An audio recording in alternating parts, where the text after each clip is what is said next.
Welcome to the deep dive. Today, we're plunging into a really fascinating project out of Iceland. It's called ◧𗧍𝗓 Lýsing íslenskra hægðarfræða með hljóðhæðum og ◑𗕕ᗕᗕ. Wow, that's quite a title. It is. It translates roughly to something like sound heights, a description of Icelandic sound mountains through light poems and ancestral frequency. Okay, yeah, that title alone tells you there's a lot going on there. It sounds really ambitious. Our main way into this today is an article from TATANKA, dated April 12th, 2025.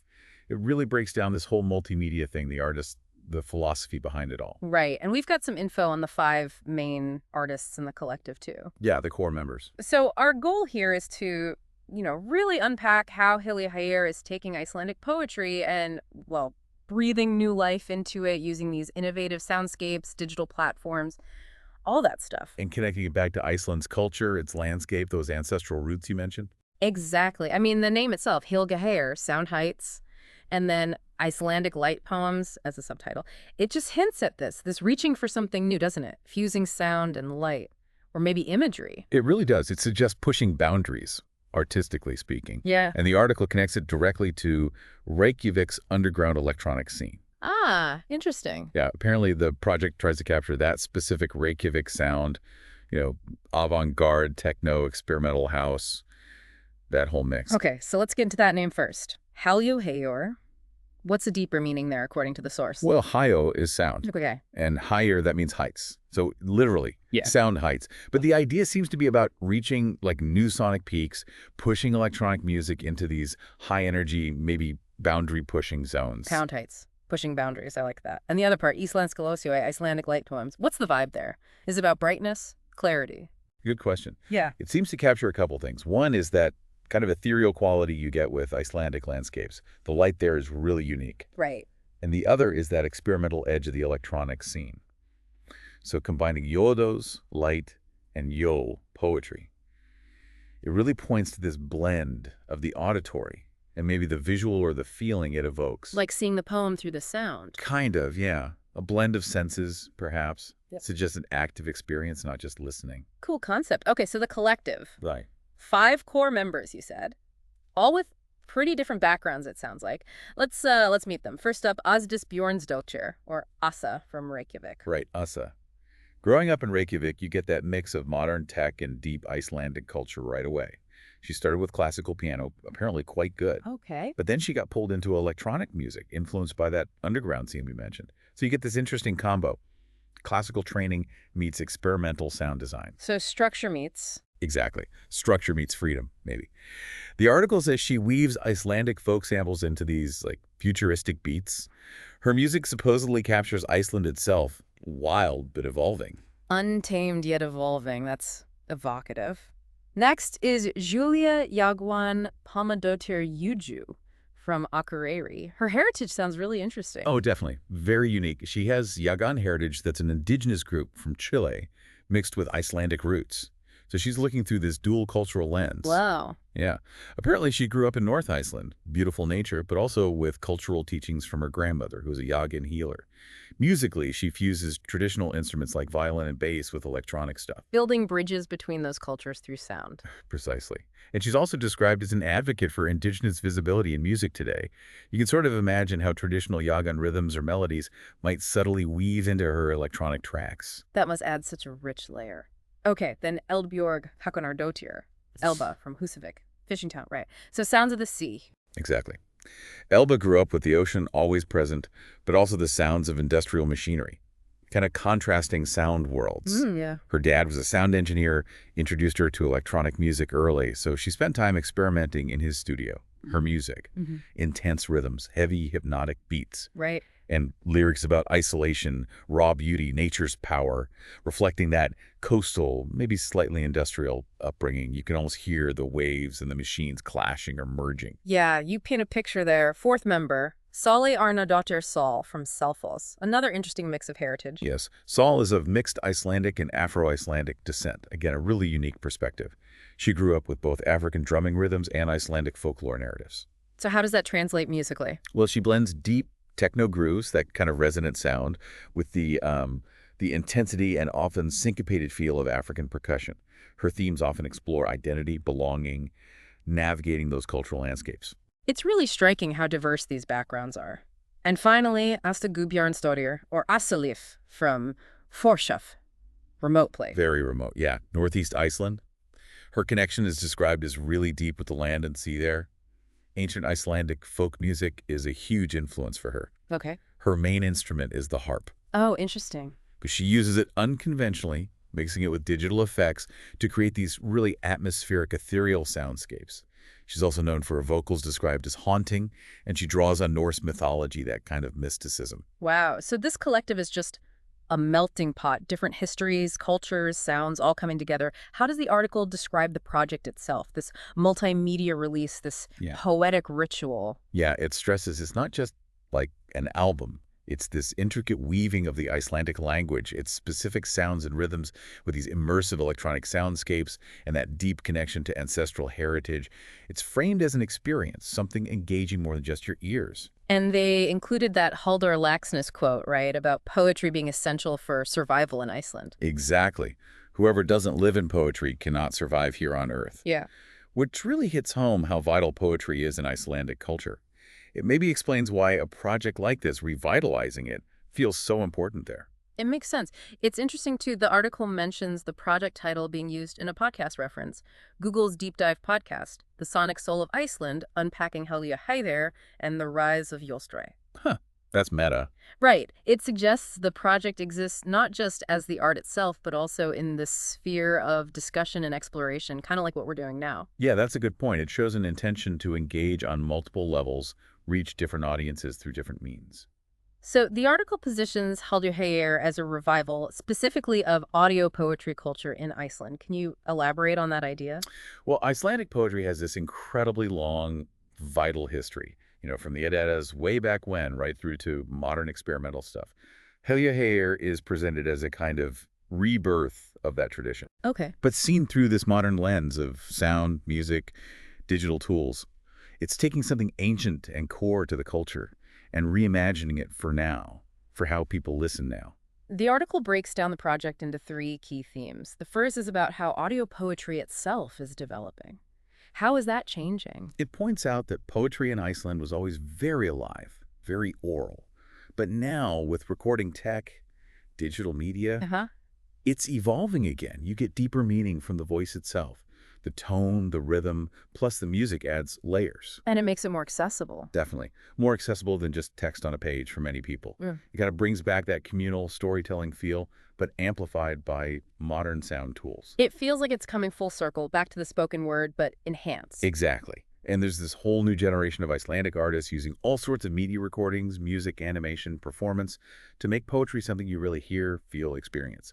Hljóðhæðum is right at the forefront of that, using tech to reach new people in new ways. But it's not just about the new tech, right? There's still that connection to the heritage. Oh, absolutely crucial. The article stresses that interplay. It mentions the Eddic poems, but also a key 20th century poet, Steinar. It's this blend of old and new that makes it powerful. So Hljóðhæðum is kind of preserving heritage by translating it. Yeah, translating it into contemporary forms, keeping it alive and relevant for the future, making sure the culture keeps growing. Okay, the second theme, the fusion of poetry and sound art. How does Hljóðhæðum actually do that? What makes the fusion work? Well, one key thing is how they treat the voice. It's not just delivering words, it's an art form itself. The tone, the emphasis, the rhythm, it's all crafted to deepen the poem's meaning. Right. And then that's supported by these really rich soundscapes and music. It shifts poetry from just being intellectual to something more sensory, more emotional. Thinking about Astalif's ethereal vocals, you can really imagine that working. So the sound isn't just background music, it's integral. Totally integral. And they also bring in natural sounds. Rain, wind, birdsong. Weaving those in creates this really visceral link between the poetry and the Icelandic environment itself. Makes it immersive. Exactly. You feel like you're in the landscape with the words. The landscape becomes almost a character in the poem. Yeah, that's a good way to put it. And the article mentions creating movies for the ears, recording poems in places that reflect their content. All this adds artistic depth, but also makes it more accessible, more engaging than just reading. Right. And the third theme is digital access and innovation. How is tech changing how people experience poetry here? Well, just getting poetry onto smartphones, onto streaming platforms, that's huge. It puts it right alongside music and podcasts and people's daily lives. Democratizing it. Yeah, breaking down old barriers, especially for younger people. It's not just stuck in books or classrooms anymore. And social media plays a role too. Apparently, yeah. Encouraging people to share, comment, even create their own responses. And linking the audio with visuals, videos, photos deepens the engagement, pulls poetry into that public conversation. So it's more active, less passive consumption. Right. And the tech itself, the recording tools, editing software, distribution platforms, it's not just a delivery system. It's a creative force. It lets artists give each poem a unique sonic identity and makes it easier for everyone to access, both creators and listeners. Now, the article lists the tracks, and the titles alone give you a real flavor, especially the connection to the landscape. Oh, absolutely. You see things like ● volcanic pulse. You can almost hear that power, that rhythm. Yeah. Or ● glacial minimalism. Yeah. That makes you think about receding glaciers, changing landscapes. And ● aurora syncopation. Captures the feel of the northern lights, right? That sort of dancing rhythm. Definitely paints a picture. But there are others that seem more folkloric or abstract, like ●folk, fog of the hidden people. Yeah, folk sounds mystical, evoking that dense Icelandic fog and maybe hinting at folklore, the hidden folk. Then Solimar frequency, that sounds more elemental, maybe about cycles of sun, earth, life, the kind of resonance. And you've got Mine the Strömmar, midnight tides, exploring the deep ocean at night. Svartsandaridum, black sand rhythm, rhythms from the black lava sand beaches. It's amazing how much the titles convey. Some feel more personal too, like Anveri Reykjavik Isolation. That one had a really specific description. It did. It described the sound as futuristic, avant-garde Nordic house mixed with AI industrial elements. AI industrial? What does that even mean? It mentioned robotic melodies, deep pulsing bass, glitchy rhythms, haunting synths, a dark, cold vibe. And get this, F minor, 101 BPM, very precise, sounds intense. A potentially unsettling picture of urban loneliness. Definitely intriguing. And then Sagnasinar, saga synths, like translating old sagas into sound. Yeah, timeless tales living in distorted adventures is how I think it was phrased. Cool idea. Then Uppweyjaman Hellandisons, Highland Rapture, sounds like that feeling of awe in the Highlands. And Sifroringur, permafrost loops, evoking something unchanging, cyclical in the landscape. It's a huge range. It really is. The track list alone suggests this incredible scope, mixing the tangible environment with these deeper, maybe more abstract or emotional themes. Totally. It feels like a journey through both the outer and inner landscapes of Iceland. The article also dives into this really compelling personal story, Ulfbjörg from Ivik. It seems like her story is a perfect example of this ancestral frequency idea. Tell us about her. Right, Ulfbjörg. She grew up in Ivik, this valley people consider sacred, a sleeping place of the ancestors. She apparently always felt this deep connection, hearing voices in the land, the wind. Wow. Her story really picks up when this group, Katanka's Orchestra Americana, came to her valley. They had this philosophy about finding your existing voice, the one you already have. And that really clicked with her. So she got involved with them. Yeah, she joined one of their workshops. It was all about deep listening to nature, stones, water, and then using electronic tools to echo your own inner frequency, your connection to that. And she found her voice wasn't conventional. Exactly. She didn't have formal training, but she discovered this unique, earthly voice, deeply tied to her surroundings. She used to just sing with the birds, that kind of thing. And that led to a performance. A really powerful one, it sounds like. She took a stone from a local mountain, 𝗏𝗏𝗏𝗏. A sound engineer helped her channel this low vibration through the orchestra's sound system. Her voice, recorded, mixed with harp, strings, electronics. It created this sound they described as like glacier melt and ancestral laughter all at once. That's incredible imagery, glacier melt and ancestral laughter. Isn't it? So TATANKA invited her to contribute to this bigger project, Waking Soil, Songs of the North Ground, featuring women from northern regions. Okay. She wrote a poem, 𝗏𝗏 min rod, In the Root of the Earth, My Voice. It was about her connection to her silent ancestors, the land holding their stories. And she performed it live. Yes, at Harpa, the big concert hall in Reykjavik. Apparently, it was incredibly moving.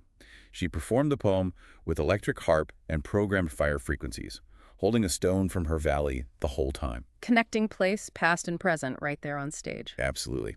And that same night, she was asked to lead a new vocal part in another TATANKA project. But her response was fascinating.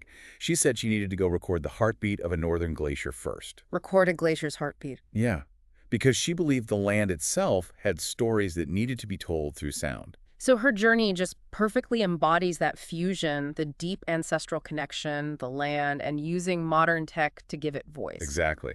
The article holds her up as a symbol of this new wave in Icelandic art merging indigenous voices and tech, all around this idea of ancestral frequency. She became part of Hljóðhæðum, bridging the land's sound with sonic futures. It's such a powerful story. It shows how art can cross boundaries and how voices that maybe weren't heard before can become so resonant when amplified in the right way. Yeah, it suggests that collaboration between indigenous knowledge and digital tools can lead to real innovation rooted in heritage, maybe even offer a kind of healing through listening. Definitely food for thought.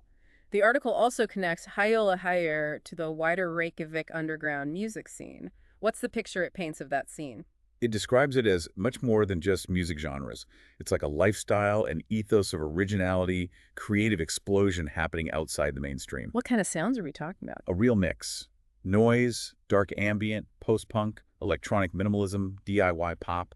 Lots of experimental stuff that blends nature, folk traditions, and technology. And it's very DIY, happening in informal spaces. Exactly. Places like Mengi, Posthúsið, Reykjavik Noise, 𝗧𝗔𝗧𝗔𝗡𝗏, they function as labs, community hubs, galleries, performance spaces, all outside the usual commercial structures. And it's not just music, is it? It blends different art forms. Right. Music gets mixed with visual art, film, poetry, social commentary. Performances might use modular synths, old tape decks, custom instruments, creating these immersive, often unpredictable experiences.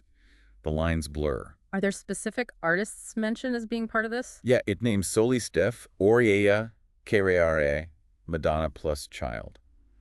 Artists creating really original work, often inspired by nature and tradition, and their live shows can have real poetic or political depth. It sounds like the focus is on something more than just entertainment. Definitely. There's an emphasis on spiritual experience through sound, social connection, unorthodox thinking.